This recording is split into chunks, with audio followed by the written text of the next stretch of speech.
Picture this: a life where every breath aligns with the rhythm of the natural world, where every sound whispers wisdom passed down through generations. For thousands of years, the Apache people, an indigenous North American tribe, lived in harmony with the land. They were hunter-gatherers, thriving on wild game, foraged roots, and plants, weaving their survival into the intricate fabric of nature. They knew every rustle of the trees, every ripple in a stream, each a vital thread in their story. Their connection to the earth was not just practical.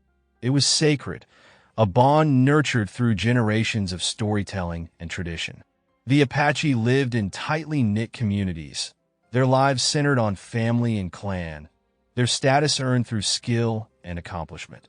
Their knowledge of the natural world was profound, born of observation and necessity. Medicine, hunting, fishing, they excelled in all of it, adapting seamlessly to the demands of their environment. For centuries, their way of life endured, rooted in a profound respect for the interconnected web of life. But then, in the late 16th century, their world collided violently with that of European explorers. The Spanish settlers arrived with ambition and an unyielding sense of entitlement, seeing the rich lands of the Apache as theirs for the taking. These encounters were often brutal, tearing apart a culture that had thrived for millennia.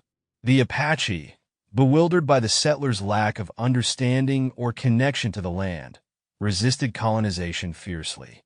But their resistance was ultimately met with displacement, forced onto reservations, lands often barren and far removed from the natural bounty they had once relied upon. For the Apache, nature was not merely a backdrop to their lives. It was a living, breathing entity, a source of sustenance, spirituality, and identity. Their traditions, such as the sunrise ceremony, celebrated the interconnectedness of all life. Each morning, they would face the east, offering prayers and songs to the rising sun, a symbol of renewal and creation. This deep, symbiotic relationship with the earth shaped not only their survival, but their very understanding of existence. Contrast this with our modern lives, encased in walls that shut out the sun, the wind, and the sounds of life beyond. For most of human history, we too lived in harmony with the natural world, our environments shaping our minds, bodies, and spirits. But today, the manufactured landscapes we inhabit, cities of concrete and steel, disconnect us from the essence of what it means to be alive. Noise pollution replaces birdsong, artificial light dims the stars, and the air we breathe, filtered through industrial systems, lacks the vitality of open spaces. This disconnection has a price. Physically, our sedentary urban lifestyles limit movement, while poor air quality and lack of sunlight weaken our bodies. Mentally, the absence of genuine interaction, both with other people and with nature, leaves us feeling isolated and unmoored. Even 2 days confined indoors can impact our mental and physical health. Yet this is the norm for many of us. But here's the thing: small, intentional actions can begin to mend this rift. The Apache way of life offers us a blueprint. Their principles, connection to nature, community support, presence in the moment, and reverence for cultural heritage, hold lessons that resonate even in our industrialized age. First, let nature back into your life. The next time you pass a park, don't just glance at it. Step inside. Walk among the trees. Listen to the rustle of leaves, or simply sit and observe. If you're in a city with limited green spaces, even a stroll down a tree-lined street can ground you.